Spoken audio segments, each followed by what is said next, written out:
चिंता छोड़ो हिंदी कहानी। पुराने जमाने में एक जादूगर अपने जादू की कला दिखा दिखाकर बहुत फेमस होता जा रहा था।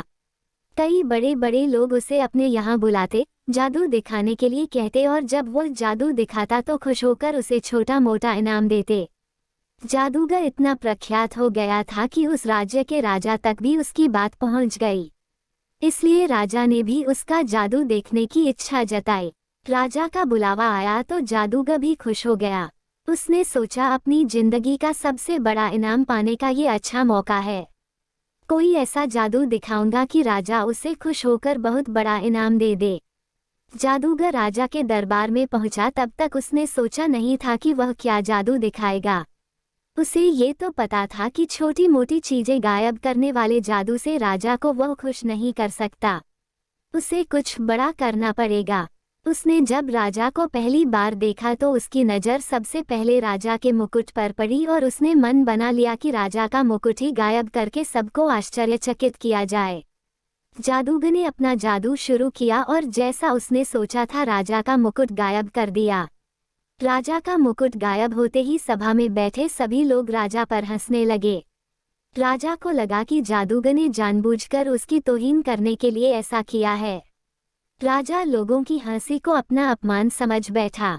गुस्से में आए राजा ने तुरंत उस जादूगर को पकड़कर कालकोठरी में डालने का हुक्म दिया और साथ में ये भी कहा कि इसे 7 दिन बाद फांसी की सजा दे दी जाए। जादूगर ने ऐसा नहीं सोचा था जो हो गया। फिर भी जादूगर इतना परेशान और दुखी नहीं दिख रहा था जितना उसे होना चाहिए था। जादूगर की पत्नी को जब इस बात की खबर लगी तो वो दौड़ी दौड़ी जादूगर को मिलने के लिए कालकोठरी में आई। वह अपने पति को इस तरह से मुसीबत में फंसे देखकर रोए जा रही थी। जादूगर ने उसे समझाया कि चिंता मत करो और खुश रहो। पत्नी को लगा कि मौत की सजा सुन जादूगर को सदमा लगा होगा, इसलिए ऐसी बहकी बहकी बातें कर रहा है। पत्नी बोली, आप ऐसे समय में भी कैसे खुश रहने की बात कर सकते हो। जादूगर पत्नी से बोला, अभी से क्यों दुखी होना, अभी मेरे पास 7 दिन बचे हैं, बाद में देखेंगे जो होना होगा। जादूगर की पत्नी रोज उसे मिलने आती और जादूगर उसे खुश रहने के लिए कहता और कहता कि अभी इतने दिन बचे हैं।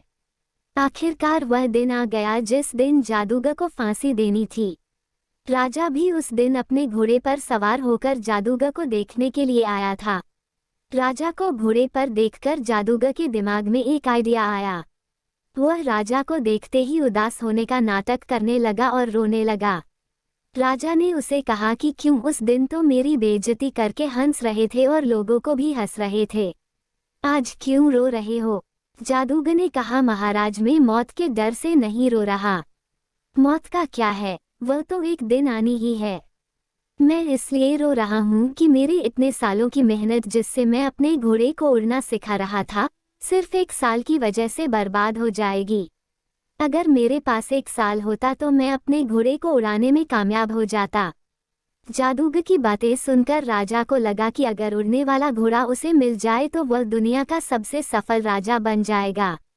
वह उड़कर किसी भी अन्य राजा को बड़ी आसानी से युद्ध में हरा पाएगा। राजा के मन में लालच आते ही राजा ने उसे 1 साल तक का समय दे दिया और कहा कि अगर तुम 1 साल में मुझे ऐसा घोड़ा देने में कामयाब हुए तो तुम्हें फांसी की सजा नहीं दी जाएगी, लेकिन अगर तुम ऐसा नहीं कर पाए तो तुम्हें फांसी से भी बड़ी दुखदायक मौत दी जाएगी। कालकोठरी से छूटने के बाद जादूगर सीधा अपने घर पहुंचा। जादूगर ने देखा कि उसका पूरा परिवार और पत्नी उसके मौत का शोक मनाने के लिए इकट्ठा हुए हैं। जादूगर को देखकर सब आश्चर्यचकित हो गए। पत्नी जो पहले रो रही थी उसे देख खुश हो गई। थोड़े समय बाद सब अपने घर चले गए। जादूगर की पत्नी ने जादूगर से पूछा, राजा ने तुम्हें छोड़ कैसे दिया। जादूगर ने उस शर्त के बारे में बताया जिसमें जादूगर को एक उड़ता हुआ घोड़ा राजा को 1 साल के भीतर देना था। शर्त को सुनकर जादूगर की पत्नी फिर गुस्सा हो गई और बोली, तुम कैसी अजीब शर्त मानकर आ गए, क्या तुम नहीं जानते ऐसा घोड़ा कभी संभव ही नहीं है। जादूगर बोला, मुझे पता है उड़ने वाला घोड़ा मैं कभी नहीं राजा को दे पाऊंगा, लेकिन मुझे जो 1 वर्ष का समय मिला है मैं उसे खुशी खुशी तो जी पाऊंगा। अब तुम भी चिंता छोड़ो और खुश रहो।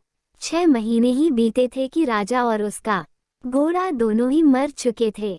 राजा ही नहीं रहा तो जादूगर को दी गई मोहलत जो 1 वर्ष की थी अब जीवन भर के हो गई। दोस्तों, छोटी सी ये जादूगर की कहानी हमें यही सिखाती है कि आज वर्तमान में जीना ही बुद्धिमानी का काम है। आपके पास अभी जितना समय है उसे खुशी खुशी जियो, उसका आनंद लो। कल क्या होगा उसकी चिंता मत करो। अक्सर हम जो सोचते हैं भविष्य उससे बहुत अलग होता है।